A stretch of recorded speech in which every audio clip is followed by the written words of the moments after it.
Hey YouTube, welcome back to my channel. If you're new here, my name is Melissa, and this channel is all about psychiatric drug withdrawal, reactions, and recovery. And it draws on my 7 years of experience in this community and my own personal 4.5 year journey to recovery. And the probably thousands of conversations I've had at this point, both formally as a coach and informally just within this community and with people I've met over the years in it. And the purpose of this channel is to provide hope in what often feels like a hopeless situation and to talk about topics that come up regularly in my discussions with people and just talking about all of the layers of this experience. So none of it is meant to constitute medical advice. It's just drawing on these experiences. So the topic of this video is going to be, how do I know it's withdrawal and not something else? So before I get into it, I want to mention that I am coaching again. So I offer 30-minute calls and 60-minute calls. And if you're interested in talking about any of the many layers of this experience, then I'll put my direct booking link in the description of this video. So the topic is, how do I know it's withdrawal and not something else? Well, first of all, I want to say that you always want to get other things ruled out, especially if you have a lot of physical symptoms, neurological symptoms, or really any symptoms. But I think the problem with the mental stuff is the way psychiatry makes diagnoses, which is based on signs and symptoms. And it's pretty much impossible to differentiate what is sort of the return of original illness, which I know they love to say, and what's withdrawal. And I guess I can speak a lot about my personal experience on this topic because it was a huge, huge problem for myself. So when someone asks me, like, how do I know that this is withdrawal and not some serious mental illness, or the return of maybe they had some depression or anxiety before? And there's a few things that I say to people about this topic. First of all, obviously I'm not in a position to diagnose. This is just my own personal opinion and how I help people sort of come to their own conclusions about this. So many times people are prescribed these drugs for non-mental health reasons. So it could be just work stress / insomnia, family stress. It could be grief. It could be hormonal shifts. It could be pain, acute pain. There's so many different sort of off-label uses. And when someone is told that this is the return of their original illness when they didn't have mental health problems and now they're having all these mental symptoms, then I say that's a sign. And I try to help people unravel their own story to try to come to their own conclusions. Just like I said, people are so often given these drugs for non-mental health reasons, and then they're developing all of these mental symptoms afterwards, and they're like, well, I never had this before. So that's, I would say, a pretty big indicator that something is amiss. And oftentimes psychiatric diagnoses and mental health conditions, a lot of them seem to peak around the teenage years, early mid-20s. I mean, obviously things can happen at any age. A lot of times that's when stuff starts, and that was the case for me. So that's something to look at. Sorry, my she stayed up late, so there's some noise in the background. But another thing is, I feel like for whatever reason, people lose touch with their intuition in this process. And so I'll say to them, or even just in the conversation with them as it unravels, it's like their intuition is coming out, but then their rational or primitive brain is stopping it. So they'll say, but I was never like this before. I was never like this before. Because they'll kind of go through the vocabulary or the dialogue of, oh, but this person said this or this person said that. And well, I suppose this could be possible. But then they'll be like, no, I never had this before. And that's what happened to me. I had anxiety, OCD type stuff before I ever took psychiatric drugs, but I had resolved them for the most part through self-directed CBT therapy, cognitive reframing. I went to school for psychology. So I learned a lot of tools that essentially eradicated these problems. And then I went on the drug for situational depression when I lost my job, which was totally should not have ever been given to me. But that's another thing. Listen to the person's intuition, or to your own intuition, which is still in there. And I feel like people know deep down that this is not what they were like before. So I encourage them to think about that as well.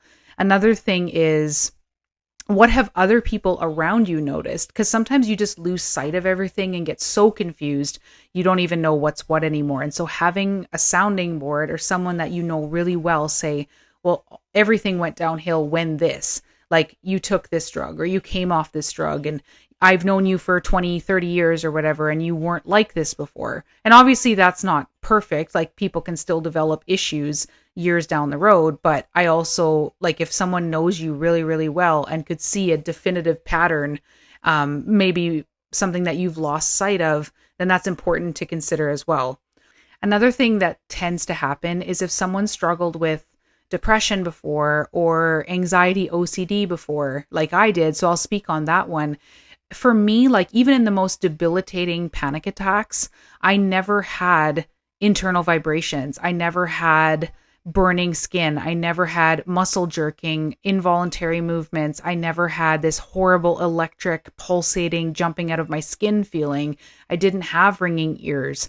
And that was a pretty defining like differentiation between before and after. It's like I had like a really extreme version of the OCD I had before, but I also had all of these other symptoms added on that I never had in the past. And I mean, you could play devil's advocate and say, well, that's just a coincidence, or maybe you just don't remember having that. But again, it's just like that intuitive, like I know that I didn't have this before and I've now gathered all of these other symptoms, either when I quit a drug or had an adverse reaction to a drug. So that's another thing. Another thing that I say is, a lot of times, at least in my experience, having OCD anxiety beforehand, it was more fleeting. Like I would have episodes where it would get much better and then it would get much worse.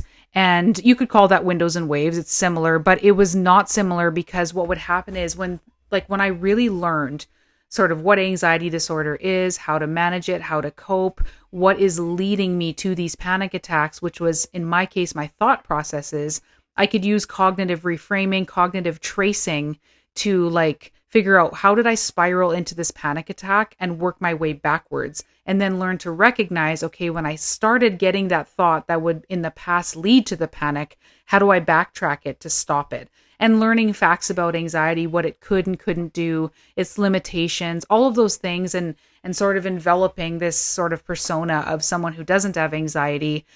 That's how I overcame it. And then when I went into withdrawal and didn't even know it was withdrawal, I tried applying these same techniques and just the symptoms didn't shift at all. And so I was like, it kind of clued me in, like something is amiss here. Plus I had like brain zaps and fatigue and headaches and insomnia. And I just was looking at these as all separate things because I didn't understand it at the time.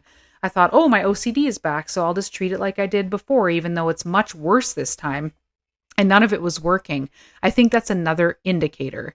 And people will say to me too, well, what if I am someone who had trouble before with depression or whatever, and part of it or part of what I'm going through now is that coming back and it's not all withdrawal. How do I deal with that? Don't I need medication?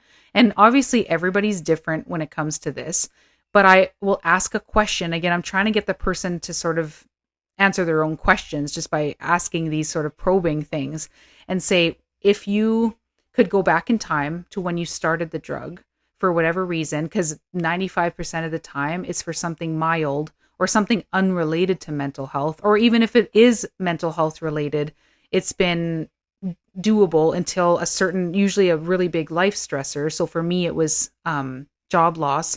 And then suddenly you're having trouble coping. What do you wish you would have done back then when you got prescribed the drug for what you were experiencing?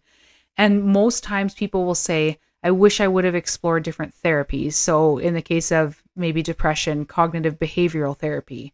If it's OCD, it could be exposure and response prevention, or all of the different types of like acceptance and commitment therapy, or whatever it might be. I wish I would have tried that. I wish I would have changed my diet. I wish I would have seen functional medicine. I wish I would have gotten my vitamins and minerals tested or checked my gut health or whatever it might be.